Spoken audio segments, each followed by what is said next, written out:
Alright, hello, welcome to this lesson on reciprocal and quotient identities on day 2 of Unit 8.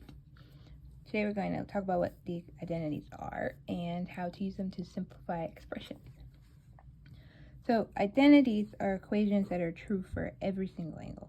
No matter where you are, these are always going to be true no matter what. That's what identities means. So trig identities are specifically ones about trig functions.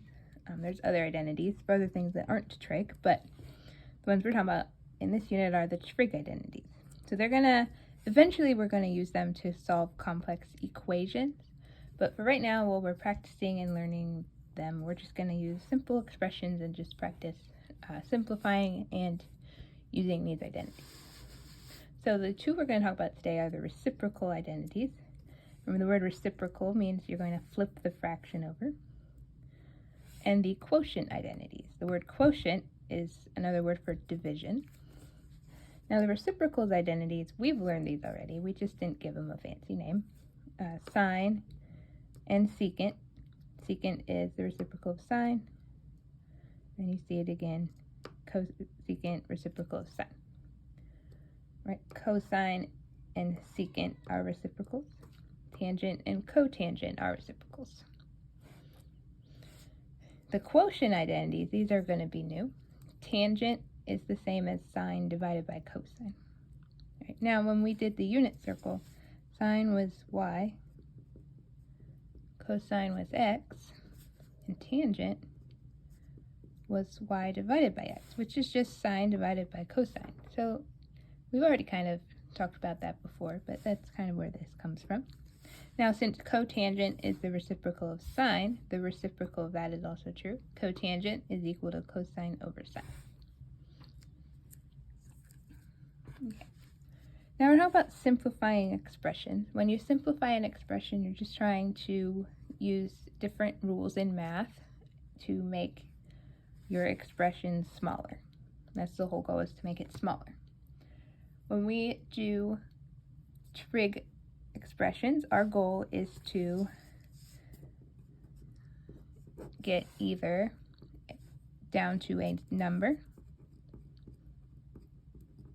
which would be the best option, or if we can't get it down to a number, like a 1 or a 0 or something like that, we want to get it down to a single trig function. So in all these that you see down here, you've got at least 2, if not 3 different trig functions. We want to get it down so it just has one trig function. So here, number 1, I'll show you how that works. So in this one, I've got tangent of 10 times the cotangent of 10. Now we learned right here that tangent is sine divided by cosine.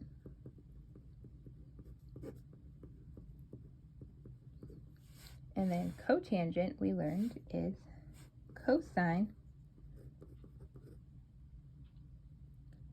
divided by sine.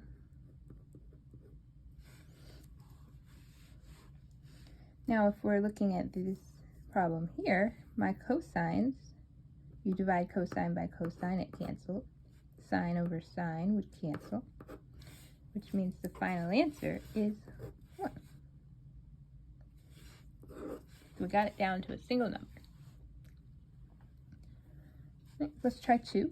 Number 2, secant, I see here, is 1 over cosine. We'll leave cosine alone. When I'm doing my trig functions, what I want to do at the start is use these identities, and I want to change everything into sines and cosines.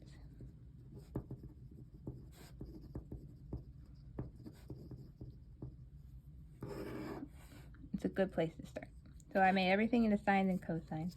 If everything's the same 2 things, a lot of things will start canceling out, and you'll have like terms and combined things and stuff like that. So here, 1 over cosine times cosine is 1 again. Right. So let's try another one down here. Tangent of 40 minus sine of 40 divided by cosine 40. Well, we know here that sine divided by cosine is the same as tangent. So that can become tangent of 40. Now, tangent of 40 minus tangent of 40 is 0. We just get a 0 for that one. In number 4, cosine times tangent. Right, we're changing everything into sines and cosines, so don't do anything to cosine. Tangent is sine over cosine. Cosines cancel. I'm left with sine. Now, remember, we were trying to get everything down to one number. However, if I just have a sine, there's really nothing to turn that into other than 1 over cosecant, which isn't going to do us any good. But I am down to a single trig function, which was one of our goals. We got that. Okay. A few more on the back here. Secant over cosecant. All right, so that's not one of our quotient identities.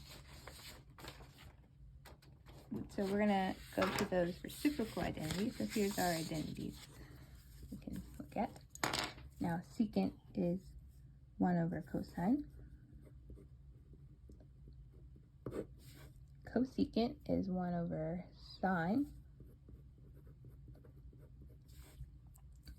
Now I've got a fraction over a fraction. So remember, instead of dividing by fractions, you multiply by the reciprocal of the denominator.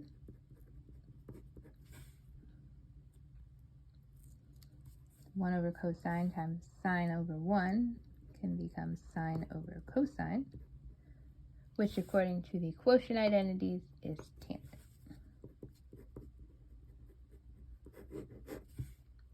There you go.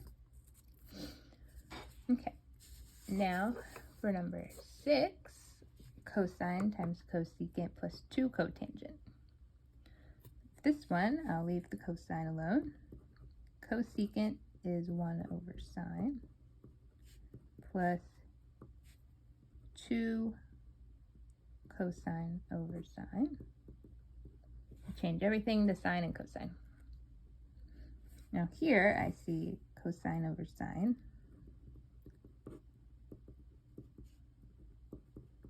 Now what you should notice here is that these two fractions are the same.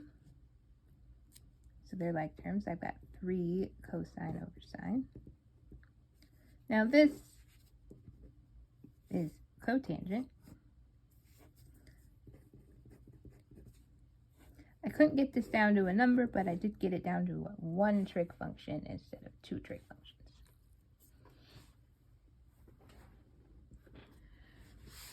All right, the last few of our problems here we've got says to verify the identity. When you are verifying the identity, what it does is, now you see in these ones, there's an equal sign, and it tells you that this right side is equal to this left side. Equal sign, equal sign. The difference here is in number 5 and 6, we were just trying to figure out as far as we could go. When they say verify the identity, what they said, basically what they did is they gave you the answer. So if I put this up here that equals tangent x, I could say verify this identity.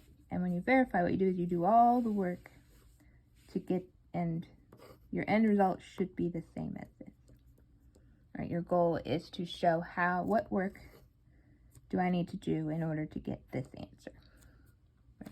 So when it's verify the identity, when I'm grading these problems, I'm not going to look at the answer necessarily. I want to check and make sure you've got all the correct work to get the answer. Because I'm giving you the answer. This is the answer.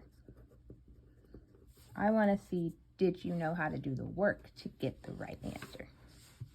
All right, so verifying is all about showing your work, showing every single step, no matter what. All right, so in this verify, we've got secant times tangent times cosecant. So if you look at our identities,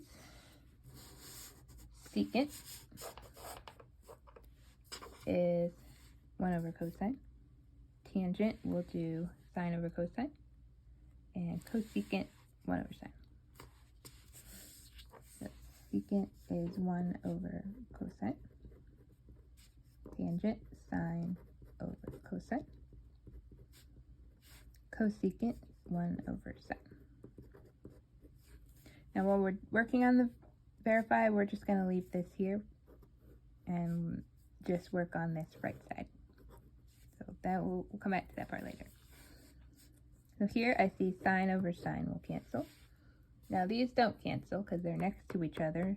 You have to have one on top, one on bottom to cancel.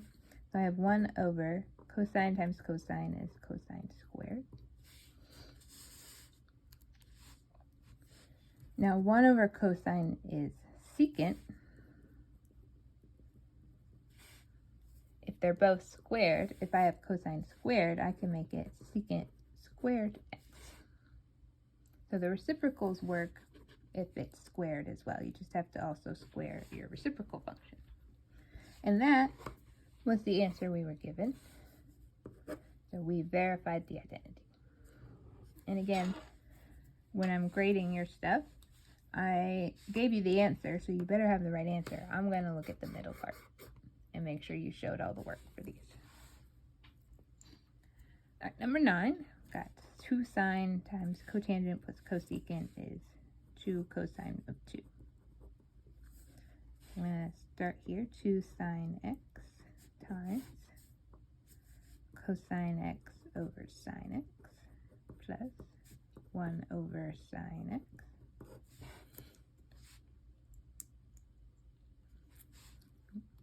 These have common denominators, so I'm going to combine the fractions. I have cosine x plus 1 over sine x. Right, common denominators, add the fractions together. Now if I look at multiplying these together, sine over sine cancels. And I have 2 times cosine x plus 1. We're very close to our answer here. Looks like I just need to distribute this 2. And we have verified our identity. All right, and our last problem, sine times cosine times tangent should equal sine squared. So sine, cosine come down. Tangent is sine divided by cosine. I've got cosine over cosine. Cancel those. Sine times sine is sine squared, which was what we were given. So we verified the identity. And that is our first lesson on trig identities. We learned the reciprocal function trig identities and the quotient trig identities. So these are going to become very important, and we will keep using these in our next lessons. So make sure you are practicing, and let me know if you have any questions.